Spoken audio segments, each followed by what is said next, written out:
Bonsoir à tous. On va reprendre pour la séance extraordinaire du Conseil municipal concernant l'adoption du règlement 579. Donc, le point 1, ouverture de la séance, constat du quorum et dépôt de l'avis de convocation. Donc, c'est fait. J'ai besoin d'un proposeur, un appuyeur. Bon, tant qu'à...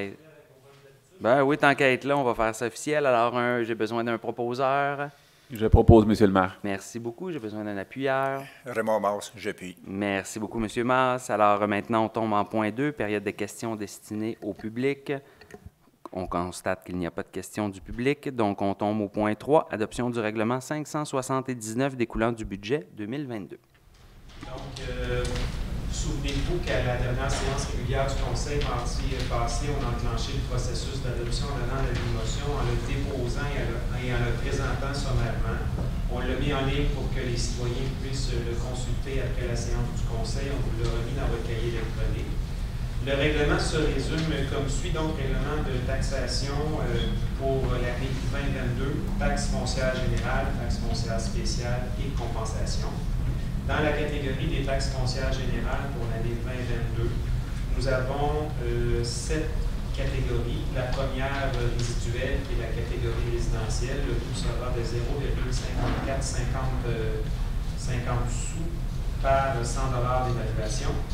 1,9053 par 100 $ d'évaluation pour la catégorie non résidentielle. La catégorie industrielle, 1,8513 $ par 100 $ d'évaluation. Pour la catégorie des 6 logements et plus, 0,7162 par 100 $ d'évaluation.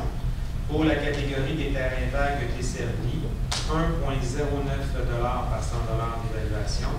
Pour la catégorie agricole, 0,3630 $ par 100 $ d'évaluation.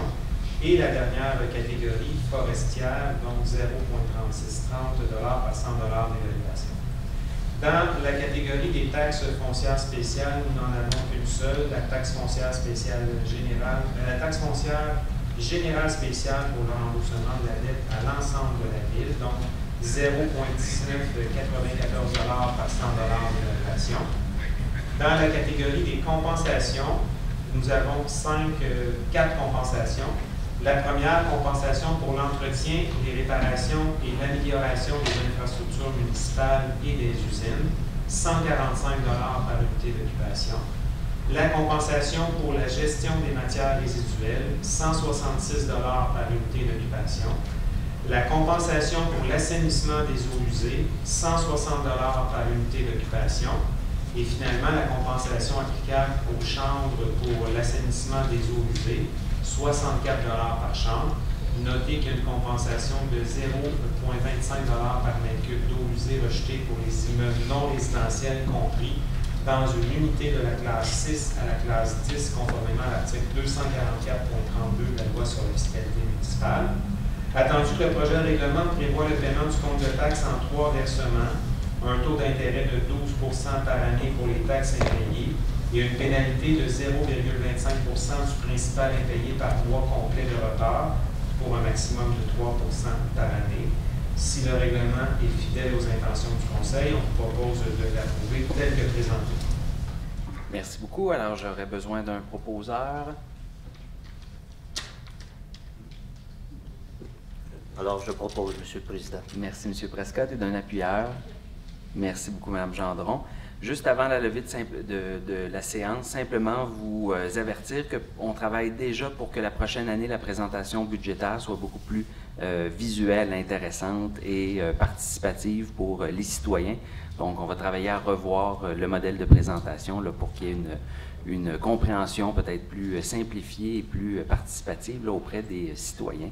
Donc, je tiens à vous remercier énormément de vous être déplacés ce soir ou de nous écouter en rediffusion pour cette séance. Et j'aurai maintenant besoin d'un proposeur pour lever la séance. Je propose. Merci. Et d'un appuyeur. Merci beaucoup. Félicitations à l'ensemble des membres du Conseil pour le premier budget.